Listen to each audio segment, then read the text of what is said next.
Okay, perfect.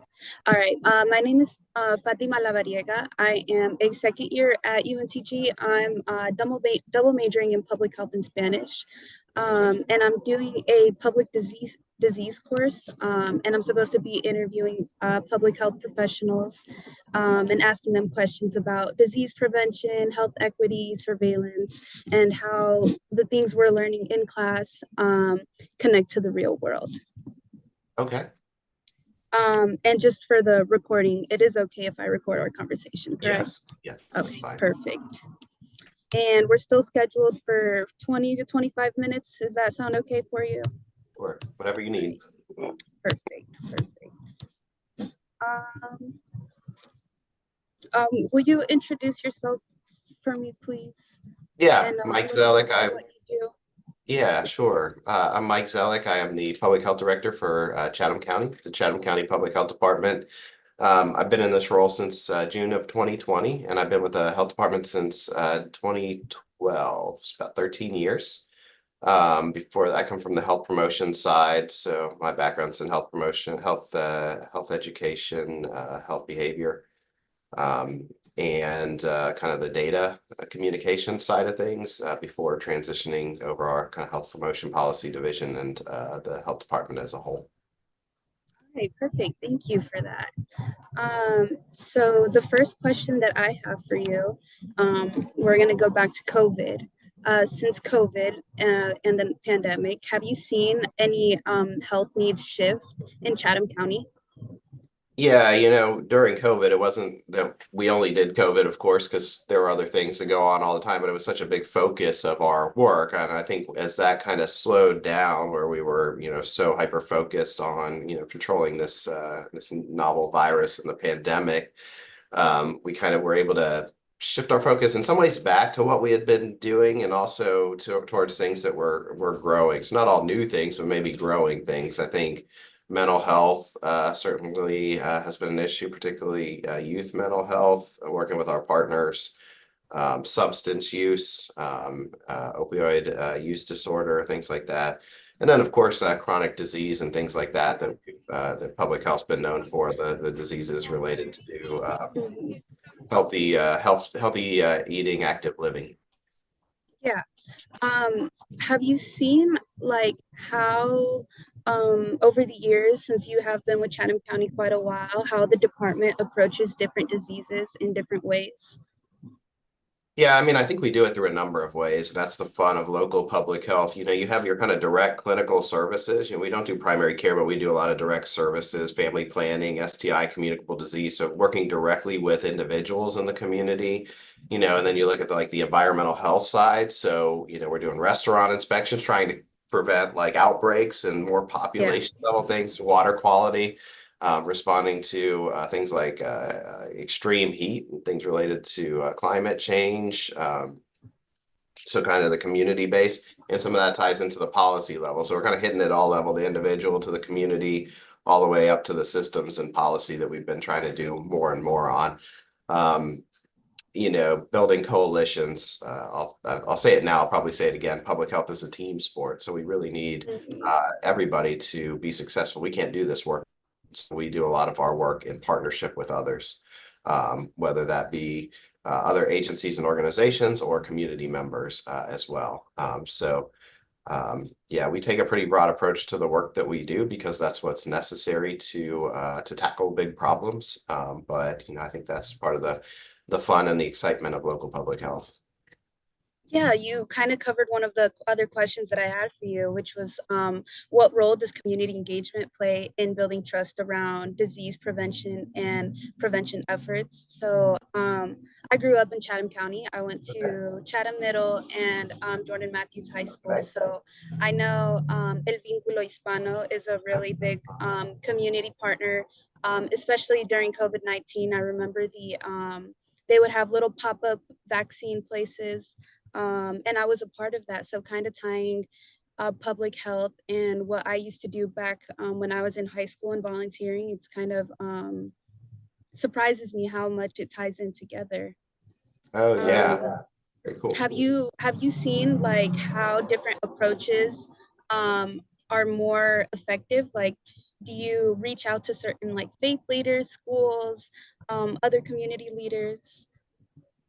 Yeah, yeah, absolutely. Well, it's so exciting to hear about your work with El Vinculo and your background in Siler City. EVH was really critical during COVID and in many other contexts too. I was on their board back a few years ago and have known Ilana for quite a few Mhm. years. Were you part of the youth group? I wasn't, but my brother is currently, and I still partnered a lot with them, especially because I did HOSA, and I've always been kind of on the health community side of things. So whenever I would do my volunteer work, I would kind of reach out to them and see what we could do. We did, I remember we did, I did a project on microplastics, so stopping single-use plastics. In the school, trying to get rid of like so many silverware use, the use of silverware that's in at Jordan Matthews, and trying to limit people. I was trying to do a compost thing in at JM, but there's only so much you can do. And I was a senior when I was doing that project, so kind of Oh, went away after I okay. graduated. Oh, okay. Well, that's cool. What a great background. Thanks for all you've done. That's really impressive. And you named a critical partner in this work for us.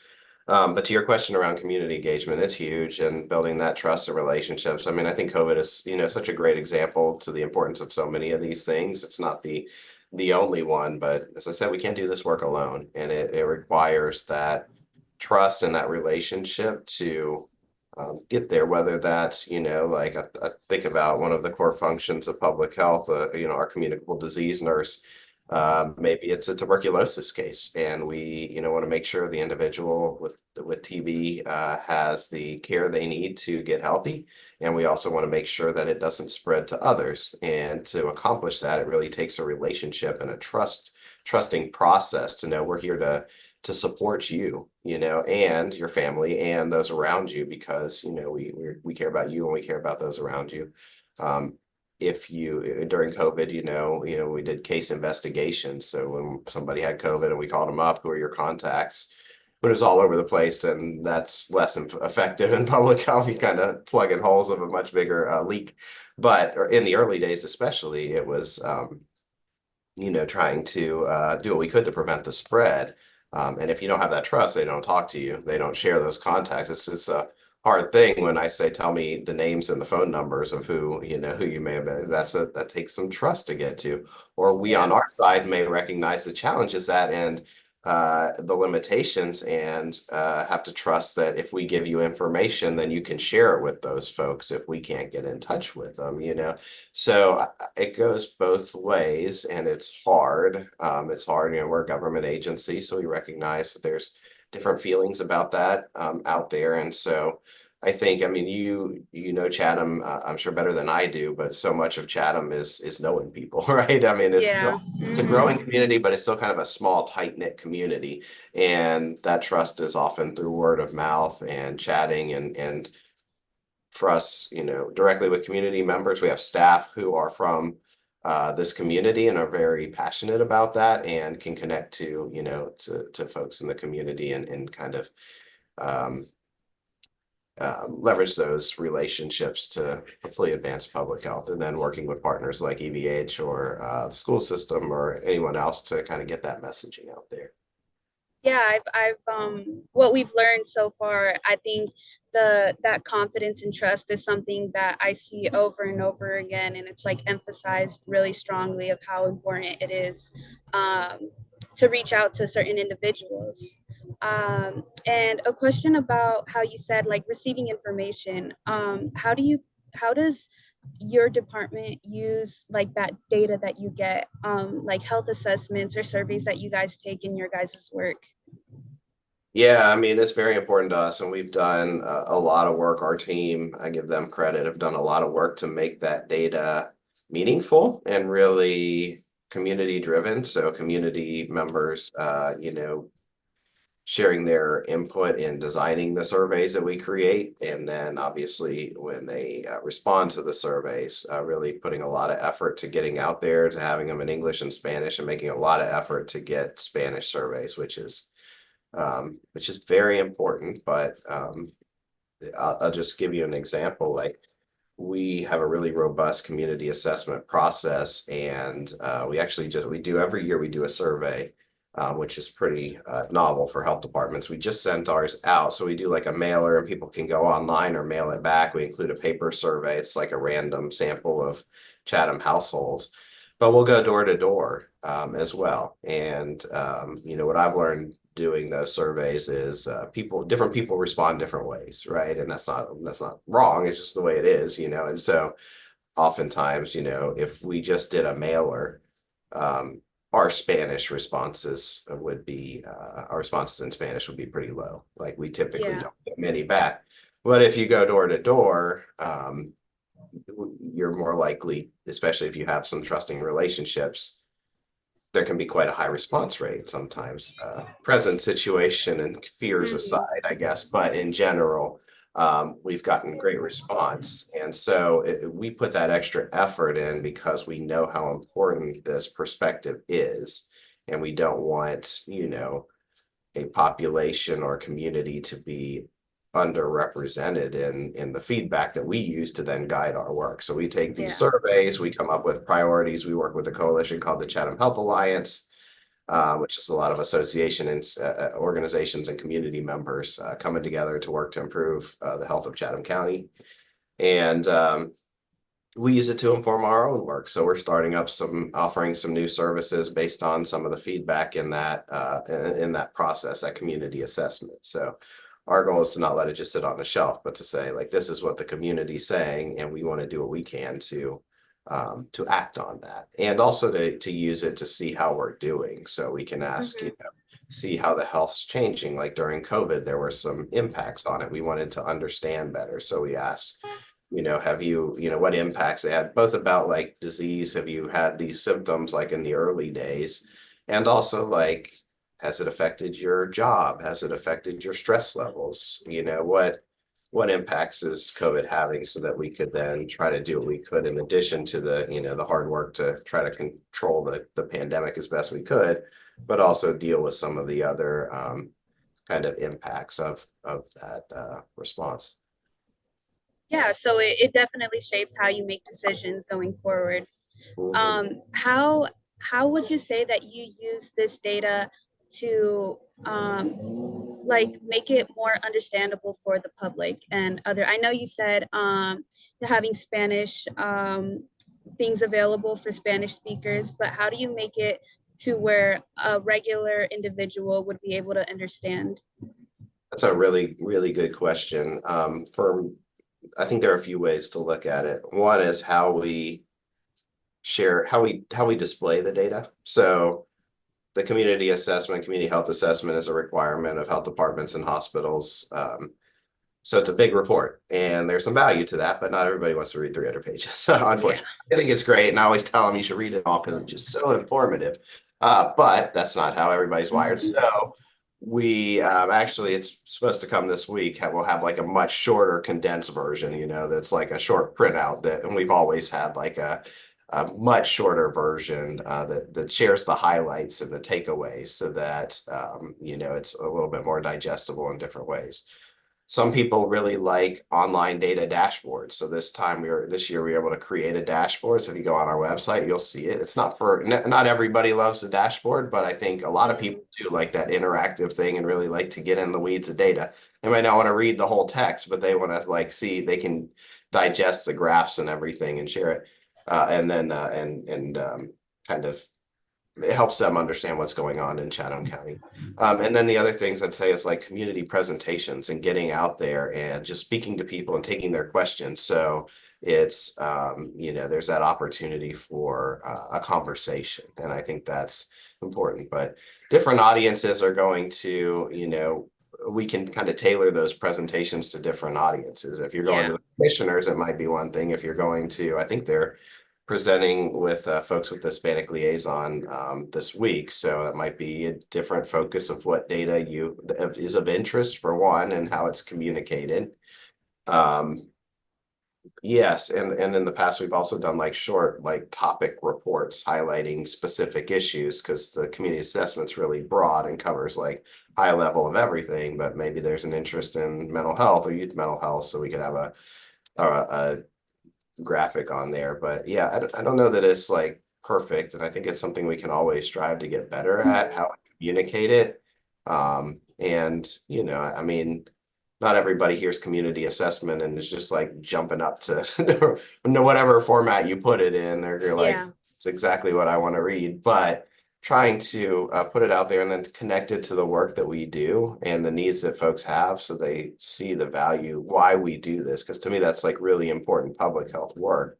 In addition to the direct services we give people, we got to understand the community, and for me that's a fundamental role of public health, to really grow an understanding of the community, be able to share that with our community and with our partners so then we can work to address these issues together.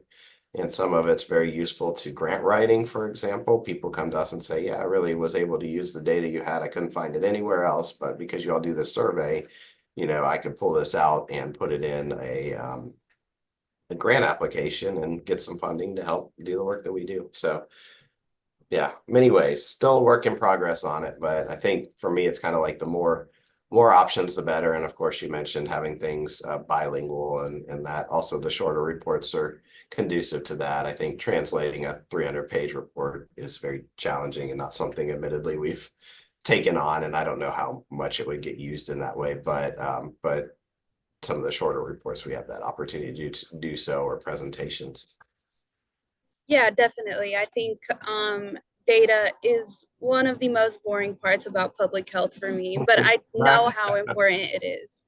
Um, yeah, it's constant evolution for getting that information out. I do understand that. Are there more areas that you wish you had more data on, or like something recent that's come up that you wish you had a little bit more information about the public or the community members? Yeah, it's a great question. And I will say data is one of my most exciting aspects of public health. So I have to convince you that data is fun.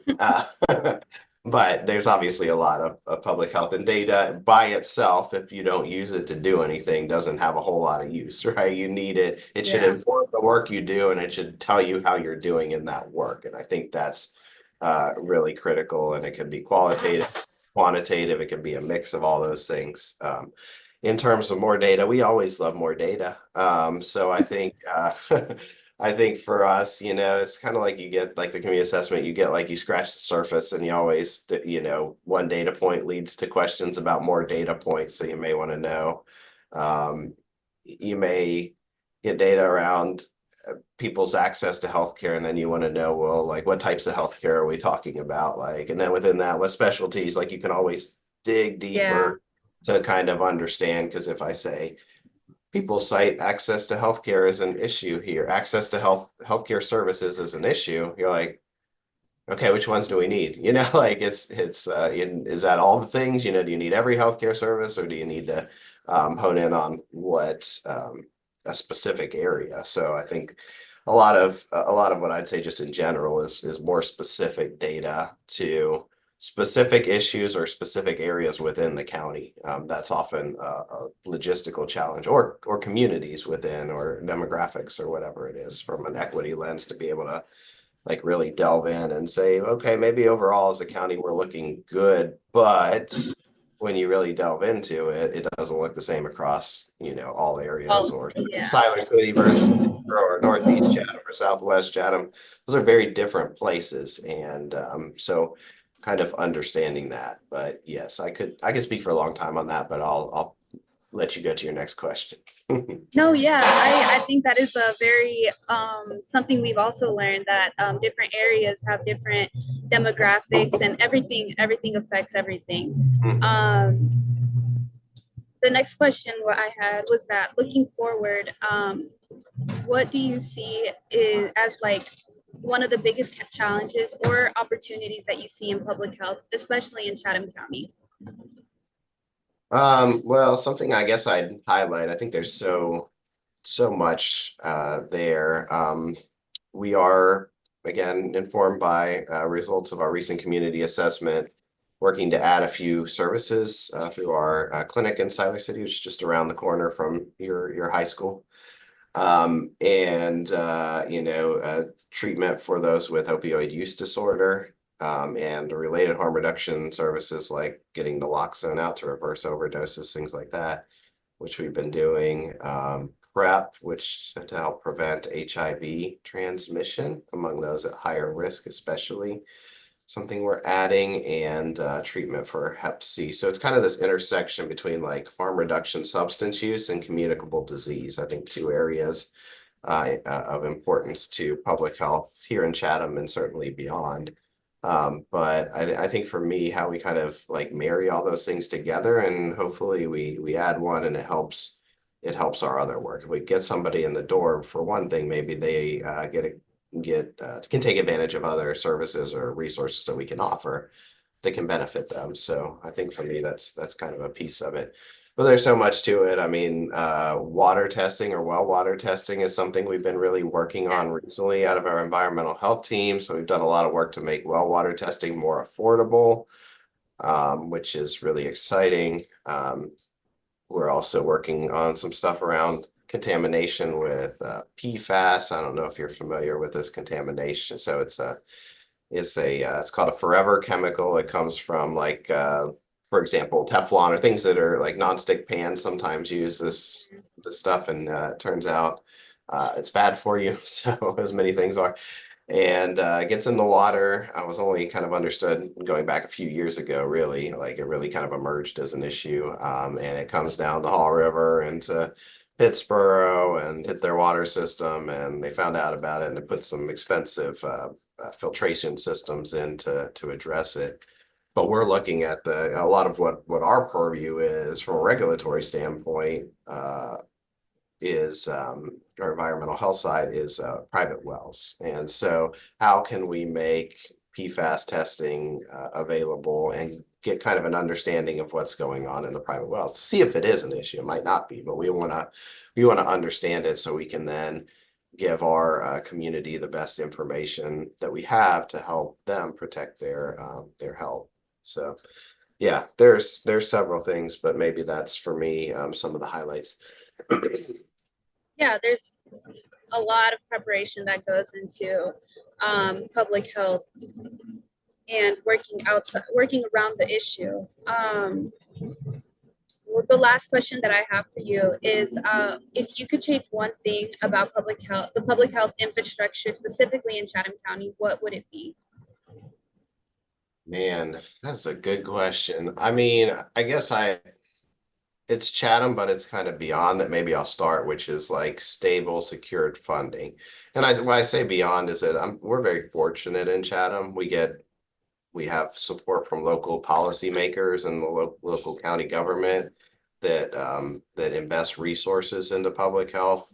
So that we're a bit of an anomaly there, but I think from a state level, there's little money coming into local public health. Federal level, things are changing, and there hasn't been much historically. So sometimes we get these short-term funds, or COVID hits and they throw a bunch of money at it, and then COVID slows, and then the money kind of dries up. And instead of having kind of a stable, consistent, predictable funding stream, you it's kind of what people would say is building the fire department when the building's already on fire, building the plane as you're flying it or whatever, and that's, it's just it's tough to do it like that. So I don't cite that as a Chatham specific problem to say we're any worse off than any other local health department. I think it's just a general problem in local public health that I'd cite. I mean, I think for here, we continue to work with our partners, trying to grow those relationships, especially as the county grows, more Yeah. resources come into the county, and then making sure that people from different areas of the county or backgrounds or insurance status or whatever it is have access to those resources. I mean, I think there's some uncertainty right now. Um, with that funding, especially at the federal level. And that gives us some concern, and we try to do everything we can to kind of mitigate those challenges. But, some things are at a much higher level than the county level. But we work through them as best we can. And then I think just trying to like we talked about earlier, build and maintain trust locally and in the public health system as a whole. And that's been tested over the last, several years dating back to the pandemic. And I think, some recent announcements at the federal level and people are kind of trying to figure out what do I take from this? What do I interpret? What's real? What's not? And I think that's a challenge for me because I think I really felt in the pandemic is like public health works best when all levels are aligned in their message. So important because there's so much noise, on social media and there's like all this, everybody has an Yeah, opinion on everything and can claim to be the expert. And so at least in the public health system, if there's some alignment, then that consistent message is helpful. When there's not alignment, it can get very, very confusing for people and they don't maybe know where to go because you're hearing different things from different supposed experts. So I think that's something we continue to kind of monitor about how we align to the extent possible while continuing to share evidence-based factual public health information that will help our community. yeah. I do have another question. Out of curiosity, how do you think, with the growing population that's supposedly going to start coming with wolf speed and everything coming in, how do you think that is going to change, like how our health department is working, and how it'll change the data that you are receiving right now? It's a great question. I mean, I think it's something we closely monitor. We've grown in some areas like environmental health where you have more restaurants going up. I think if you come to Pittsburgh or Siler City, you see more restaurants popping up, and that's work on our folks or new houses with wells or things like that. So there's some infrastructure, being built around that, and then partnerships with other healthcare providers. How's it going? How are you all adapting to, this changing landscape and growth? But I think we've got a pretty strong community assessment process, and we can maybe update it as the population grows to make sure those perspectives are captured and getting out to newer residents, longstanding residents, whatever. So I think it's an ongoing thing in all aspects of local government to try to kind of work through those challenges. And certainly with some of those developments, it was like they backed up a little bit. Like it's still like Wolfspeed as an example, like they're still coming through and may have gotten delayed a little bit and scaled back Yeah, with uncertainty and funding at the federal level. And then, so that's Wolfsby and the VinFast on the other side seems to be paused. So it's things can change, but I think, you got Chatham Park in Pittsburgh too. So a lot of residents coming in and how do we, how do we continue to support? I think public health equity is at the center for a reason. And I think, you know, um, we need to make sure that people have access to the resources that they need, regardless of who they are or where they live in the county. And some yeah, some folks coming in, access to healthcare may not be as big of a burden. You've got UNC up the road, or you got new resources in Pittsburgh, but how do we continue to maintain resources, for example, in Siler City, and make yeah, sure that people have access to it, which there are some great resources. We're right next door to the Health Center Piedmont, and we have some resources, and you got the hospital there and some others. So, we want to grow those and see where we can fit in to help address gaps.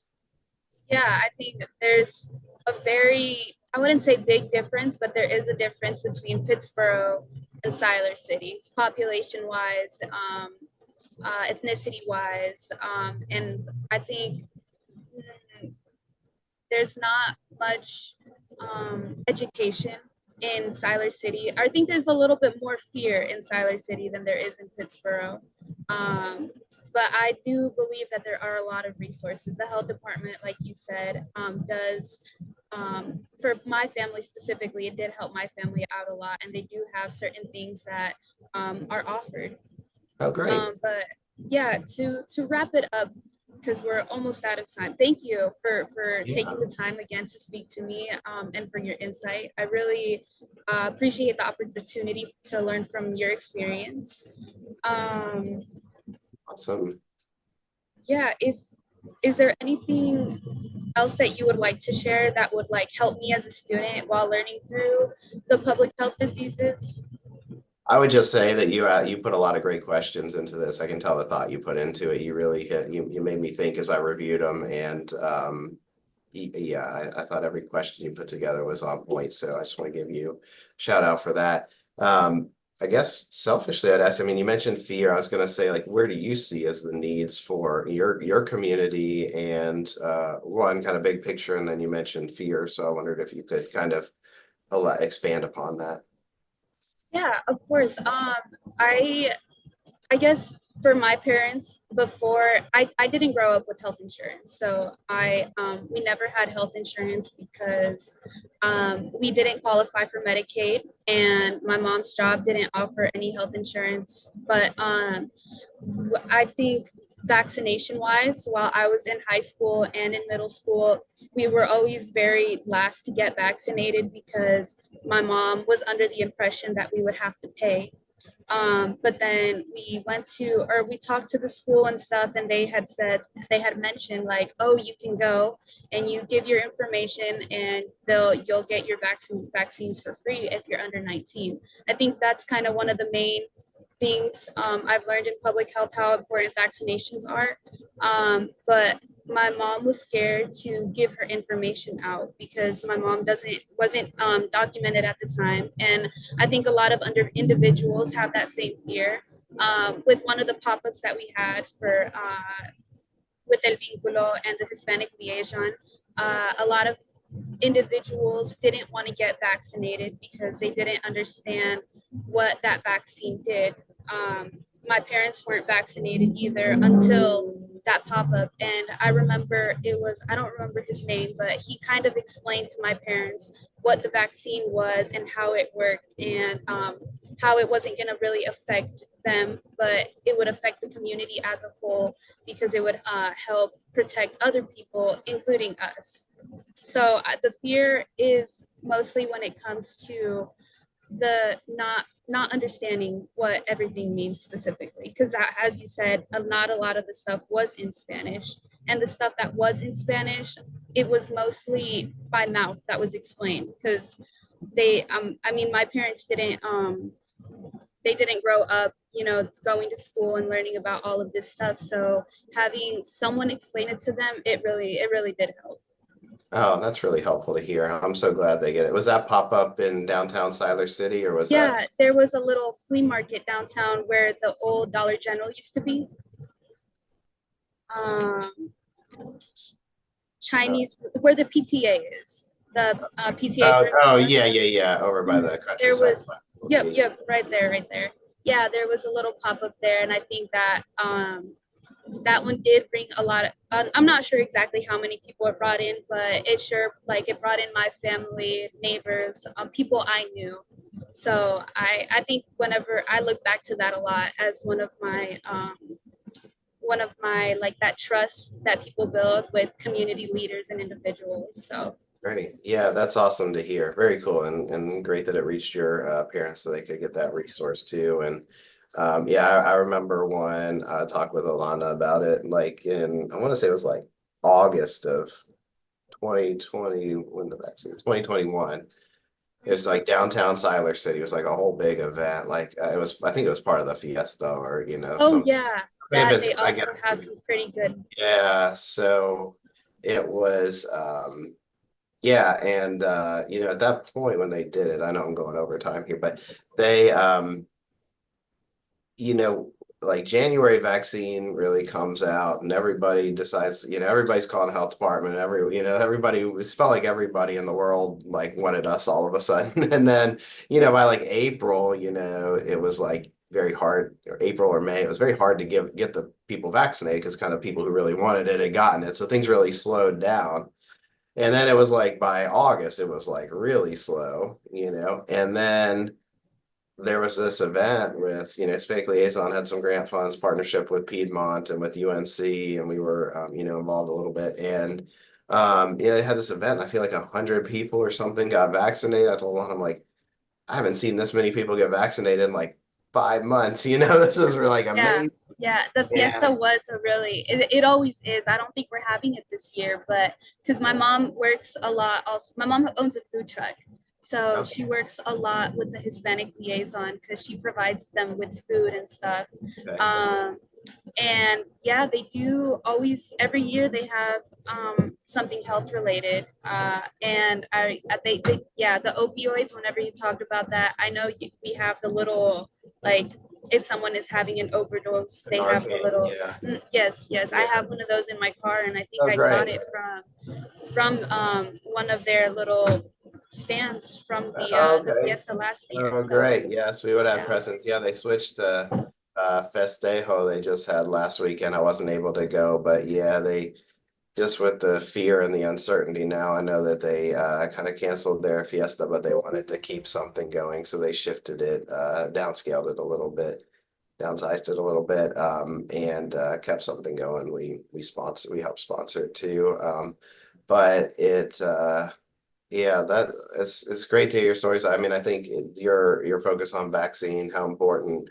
I just make a plug. We have our flu shots are available at our mm-hmm. clinic, and we've been able to offer them free of charge, regardless of insurance or anything like that. So if people have insurance, we'll bill it. If not, we kind of absorb the cost because we want to make sure people have access to it. So if you know anybody looking for it, you can send them to our clinic in Siler as well. We'll have COVID too. I don't know that we'll be able to offer that one free of charge because that one's really expensive. But if we can get it through a federal program or something, especially for like youth and stuff like that, we have Yeah, opportunity. But yeah, so we're happy to see anyone, and we have like a vending machine out back of our clinic there. We call it a kiosk, but it's like a vending machine. It's not like you don't have to pay for it. It's just in a vending machine. It has mm-hmm. Narcan, naloxone in it, among other harm reduction resources. So we got it. It's outside, so people have like 24/7 access to it. So it's another key, cool resource. So if you run out or you want to send any other friends or family members to get a dose, they can have it in their car too. They're welcome to Yeah, stop by and yeah, it's fun because vending machines are fun anyway. You push buttons, yeah, stuff pops out of it. So, but anyways, well, thank you for letting me know because I was eager to hear your experience and your perspective as well. yeah. Thank you. Well, we've got a couple seconds left, so thank you again. Oh.